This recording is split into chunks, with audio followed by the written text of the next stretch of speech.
Hey, I'm Rachel, this is Let Me in the Library, and I'm coming to you today with my January TBR.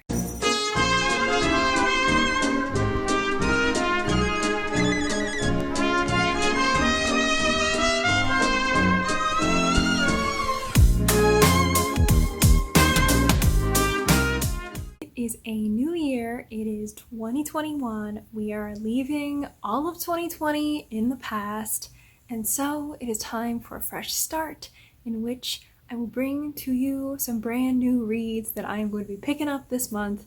I am still crazy, so I am still going to try to read way too many books in a month. I finished a lot of the books that I really wanted to read back in December, so I basically have a clean slate to play my TBR game and then also tell you about some of the readathons that I'll be participating in this month. If you are not already subscribed to my channel, you could do that down below. I have all of my socials linked there as well. If you're new here, I play this TBR game in which I roll a bunch of 20-sided dice, and whatever numbers that they land on correspond to some prompts, and from there I choose which books I can find to fit those prompts. I rolled 12 times. I did not use any of my little modifiers, and if you don't know what I'm talking about, check out the description where I have everything listed down below, or check out my October TBR, which was the first time that I did this TBR game, for all of the rules and the breakdown of how this game works exactly. So without further ado, let's get into the rolls. Alright, we've got an 8, a 17, a 4, a 13, a 9, and another 13. Go again.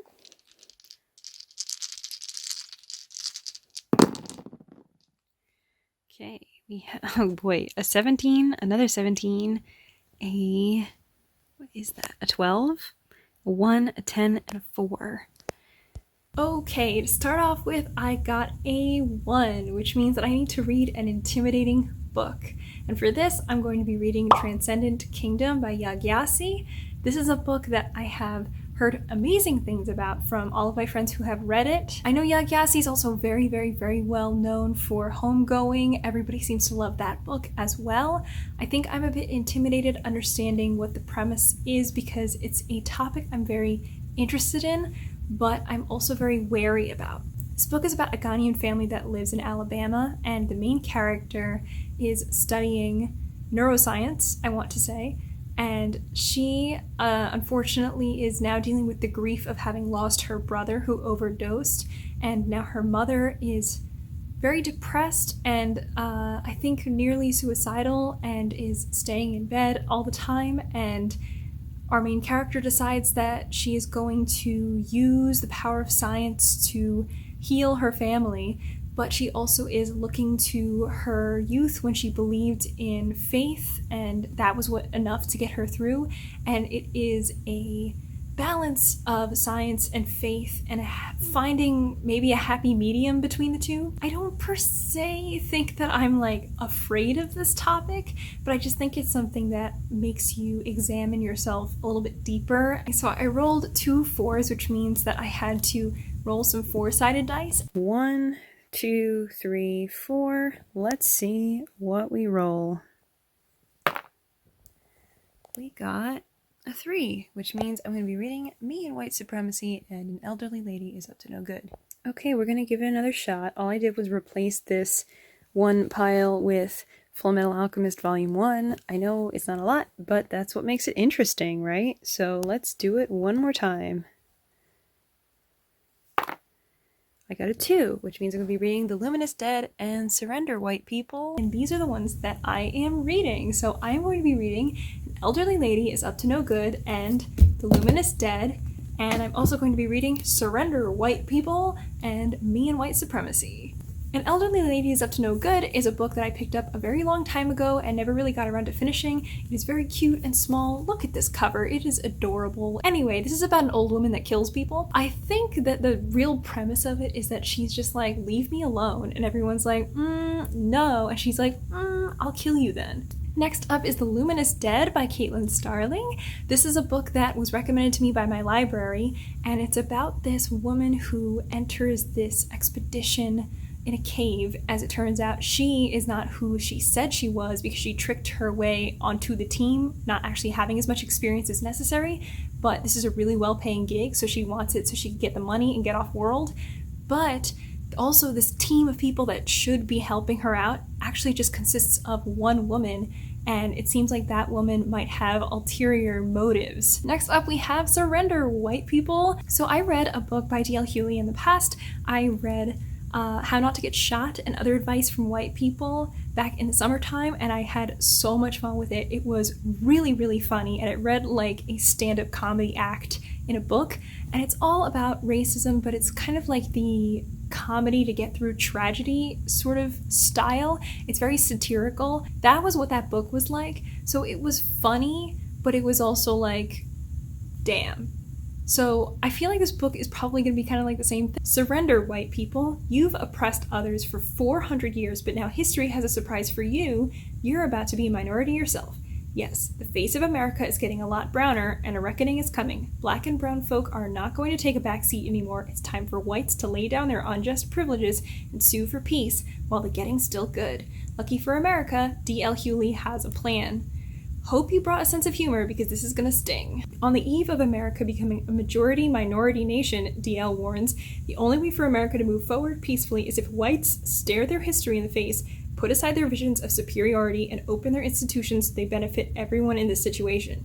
We can still have fun with this, right? Surrender, White People hilariously holds America to account for its wrongs and offers DL's satirical terms for reparations and reconciliation. So I'm really looking forward to this book. This is going to be really funny, I'm sure, but also, as it is, I'm sure this is also going to be anti-racist literature that I can learn from myself as well. In the same vein of anti-racist literature, I'm also going to be reading Me and White Supremacy. This is a book I've been meaning to get to for a while, especially because it's one of the books that was touted around the time of George Floyd's murder, and a lot of people were looking for a way to get more involved and to read on the topic more, and I think we have seen a resurgence of white supremacists very openly proclaiming that they are proud white supremacists, which is fucked up.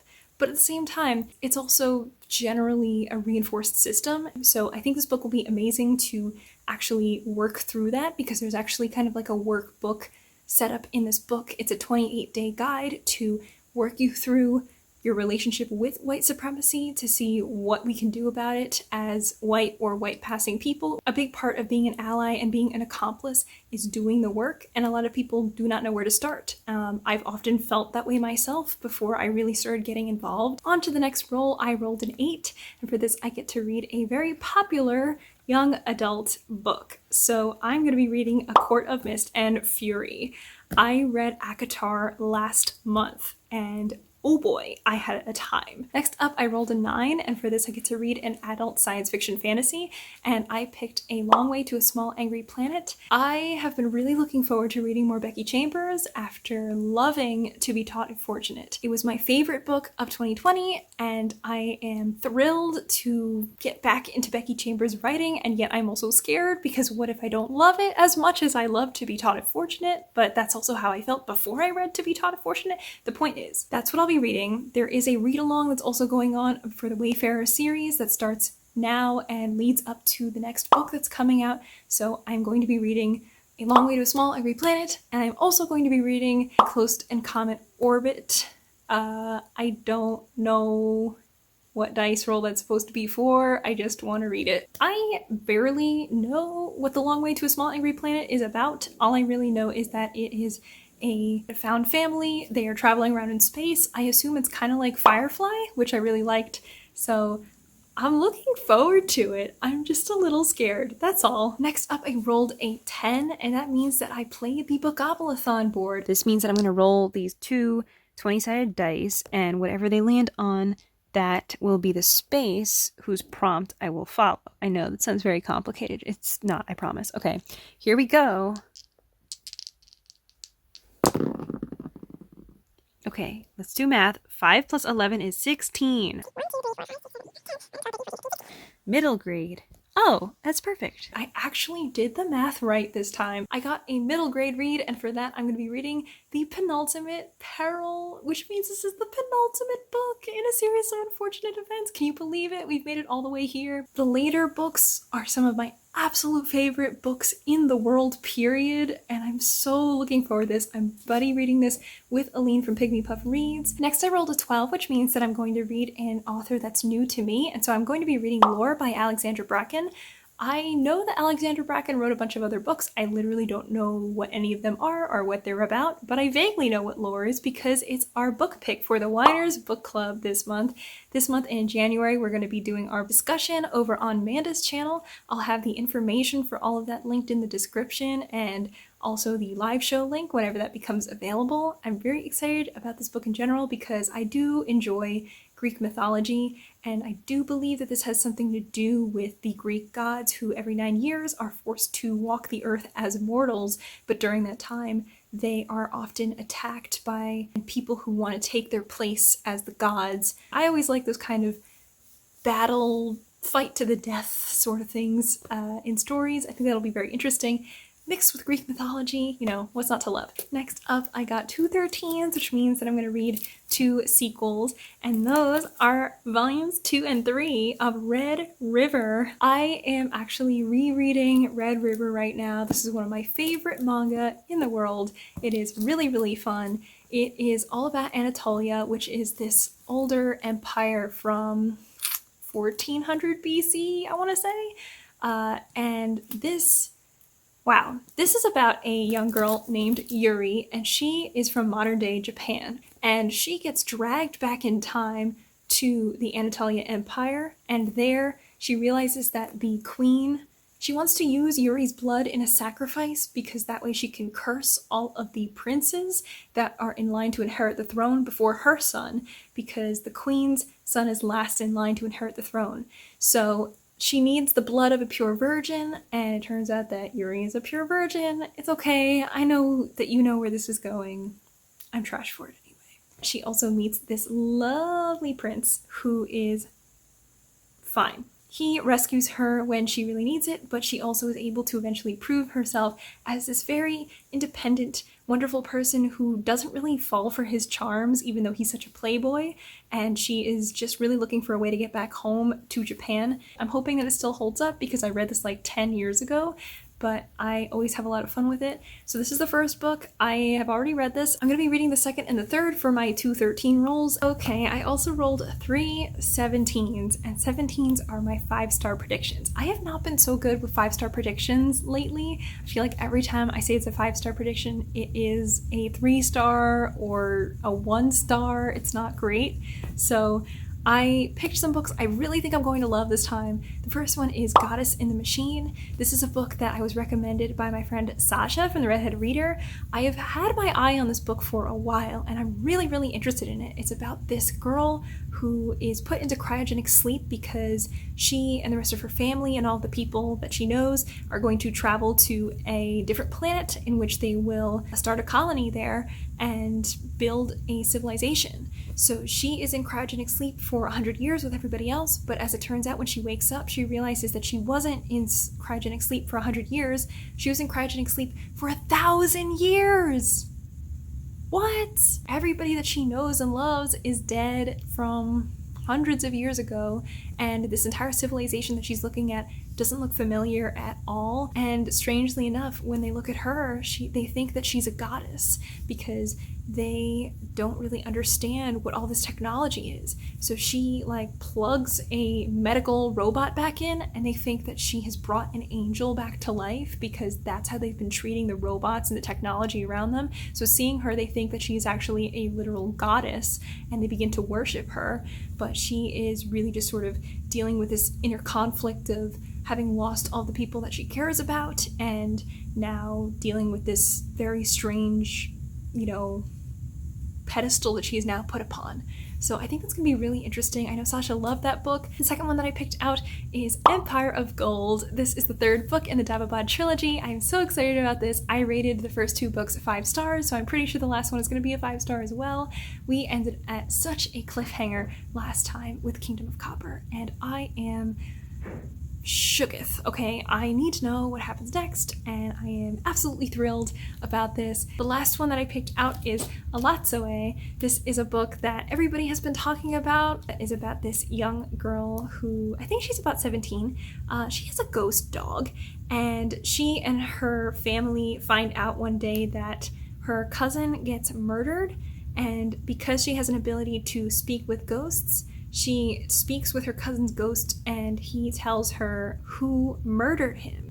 And she wants to put a stop to him before anything terrible happens. This is an Own Voices book with Indigenous people at front and center, and it is so great because, first of all, our main character has such great family ties, but she also has a direct connection with her culture, having the special ability that's passed down to her from her maternal side. Okay, I also need to mention a few books outside of my dice game. First off, I have my book picks for the Host Club. This is a book club that I run every month with a bunch of friends. It's a manga club, and everybody in the club reads 3 volumes of a popular manga and 1 volume of a not so popular manga, and then we come together and we discuss it. This month was Steph's month, and so we're gonna have the live show over on Steph's channel at Coffee Over Apples, and this month we're gonna be reading Planets, and we're also gonna be reading 3 volumes of Overlord. Planets, I think, is about space garbage men. I really don't know much else about it, but I think it's supposed to be kind of like found family and very wholesome in some ways. And then Overlord is about this guy who gets stuck in a video game. Everybody else kind of quit the game, wasn't interested in it anymore. He's the last person to leave, but he gets stuck in the game. Turns out that his avatar is this big, scary, skull-looking guy, and he is just sort of stuck there like that. All of the non-playable characters start developing personalities of their own that he interacts with. So we're going to be reading 3 volumes of that. I also have some audiobook holds that came in recently, so I'm going to be reading Marion Lane and the Midnight Murder. I don't know much about this, I just know it's a murder mystery, and I'm really in the mood for a classic kind of murder mystery. It's a detective-style agency, and I think somebody gets murdered at midnight, and they're like, we gotta solve this, and the amateur detective has to take it on. Classic kind of detective story. And then the other one I have is When Breath Becomes Air. This is a book that everybody always seems to be talking about as this fantastic nonfiction about this guy who has all these profound ideas but unfortunately passed away before the book actually made it to print. So I really don't know anything about this book, but I'm going to just kind of go into it without knowing anything, and hopefully I will enjoy it. I also have some more manga for you, and the first one is Fullmetal Alchemist Volume 1. This is about these 2 brothers, Edward and Al, and unfortunately they lost their mother and then tried to bring her back with this special kind of alchemy power. But the problem is, whenever you use alchemy, there is a system of equivalent exchange. You must give something up in order to get something, but you can't really get a human life back. So they failed to bring back their mother, and as a result, Al lost his entire body, although he retained his soul, so he is in this big suit of armor, and Ed lost an arm and a leg. He has these prosthetics that he uses instead, and he and his brother go around the world and kind of go on these different adventures, but the show was really great. I really recommend the show, so I really want to try out the source material. Last month, the Host Club read a whole bunch of One Punch Man, which was really, really, really funny and great.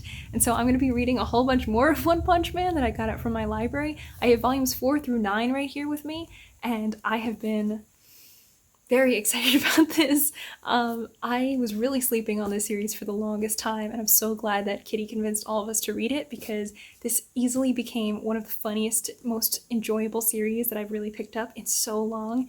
So I'm having so much fun with it. And I also want to try this one again, and that's This Is How You Lose the Time War. I was really supposed to read this last month. Sid and I were going to do a live show, but it kind of just didn't work out, and Sid finished the book in a day, and I didn't. So I'm gonna read this again, update Sid with my thoughts. Sorry about that. And kind of take my time with this, because I think that this would be more enjoyable, not racing through it during a live show, but actually enjoying it slowly and understanding what's going on, because a lot of people have found themselves kind of confused as they go through this book. So I want to make sure I give myself the proper chance to really enjoy what the authors intended. This is a story about these 2 women who work for rival time travel agencies who seem to go forward and backward in time in order to accomplish their goals. These 2 women aren't really supposed to, but they start corresponding with each other and leaving behind different things that they're able to use to communicate with each other. They're not really the most orthodox letters. And I read a little bit of this and I enjoyed it so far, so I'm interested to see what else happens. All right, we're gonna go through this real fast. There are a couple of readathons that are going on in the month of January that I'm participating in. The first one is Treat Yourself. This is a readathon that's being hosted by Mafalda and Casey, and there's a bingo board over here that tells you what it is that you should read. Try to get bingo. You can kind of double up and read whatever it is you want. It's only a week long, so just sort of chill and treat yourself. But I'm gonna be trying to read the first top row of the bingo board, and for that you have to reread a favorite book, and for that I'm going to be reading Red River Volume 1. Then you have to read a book that's a 5-star prediction, and for that I am doing The Luminous Dead. And for the next one is to read a book whose cover you really like, and I think you know I really like this cover, An Elderly Lady is Up to No Good. The last one is to read a book that you think will teach you something, and for that I picked Me and White Supremacy. So I'm hoping to get through all of these books in this first readathon that I'm participating in January. The next one that I'm participating in is the Scooby-Doo readathon. This is being hosted by a whole bunch of people that I love on BookTube. Basically, it's another pretty chill readathon where you can check out all of the different characters' prompts, and you don't really have to choose a team or anything like that. You could just sort of read anything that goes along with any of the prompts, and once you do, you fill out the Google form sheet, and whoever has the most points at the end will solve the mystery. So obviously, one of my best friends, Amanda, is on the Daphne team as a team lead, so I'm going to be trying to do her prompts first and foremost. And the first one of her prompts is Jeepers, which is reading a book about somebody who needs saving. So if I'm reading this whole series about a hero, hopefully somebody needs to be saved in here, and I could read one of these. Next up is Super Fashionable. It's to read a book with a beautiful cover. Empire of Gold, gorgeous, already fantastic. Next is Coast to Coast with Daphne Blake, and for this you have to read a travel or a ghost story, so I think Alazzoe works pretty well since there is literally a ghost dog and it's about a ghost-y murder mystery. For Fred, there is a prompt about having a royal main character, and I might be able to hold off long enough to use Volume 3 of Red River. For Velma, there is a prompt called Hot Dog Water, so you have to read a book with LGBTQ plus representation. For that I could use This Is How You Lose the Time War, since this is a sapphic romance. And for Scooby and Shaggy, there is another prompt called Yoinks, and for this you have to read a book with an unlikely hero or an underdog, and once again there is somebody in here who is our main protagonist. He's a very unlikely hero, he's a hero for fun, and I think any of these books could probably count for that, so I'll just have to pace out my reading for these. Last of all is the Among Us readathon. I'm not actually going to be reading anything different than all the books that I've already mentioned so far, so I'm not really going to go over my entire TBR for Among Us because there are over 12 prompts as the imposter. But essentially this readathon is a really fun thing that's running throughout January, in which you pick if you want to be a crewmate or an imposter, and then you pick which color you are. If you're a crewmate, different colors correspond to different prompts, so if you don't want to read too many things in this month, that's totally fine. You could just read like 2 books if you're red, I think, or if you want to read a whole bunch of prompts, you could pick a different color that has a whole bunch, and you have to fulfill those different prompts, and by the end, hopefully you are not sus, and you don't get voted out / killed, and you can use those points towards the next round of the readathon. If you're the imposter, which I might be, you start out by faking a task, which is a prompt, venting, which is a prompt, blaming someone else, which is a prompt, and then killing all of the other colors, and each of those you do by fulfilling a prompt that color would have had to fulfill. This seems kind of confusing because it is if you don't have it visually in front of you, so I'm going to leave the information for the readathon for Among Us in the description down below so you can check that out, because I think it's a very cute, fun idea right now. And also, I just want to mention that I'm also going to be doing some other things this month, including reading sprints with a bunch of friends, as well as the Gone Girl live show, which is going to be over on Nitty's channel. I read this book last month, it was really fun, and we're doing a big live show for fun because this was one of Nitty's favorite thrillers, so we're going to be discussing that later on this month. I'll have the information for that in the description once I know when it is. And we also have the Winners live show, the Host Club live show, this Gone Girl live show, reading sprints with friends / Among Us with friends, so keep your eyes on this space, and in the meantime I'll have a bunch of vlogs coming your way about all these different readathons that I'm really excited about to participate in, and Happy New Year! Thanks for hanging out with me. I don't really have anything else for you today. This is super long anyway, so thanks for staying all the way to the end if you did. Thanks so much for hanging out with me. I'm Rachel. This is Let Me in the Library. Don't forget you can subscribe down below if you'd like to, and I'll see you next time. Bye!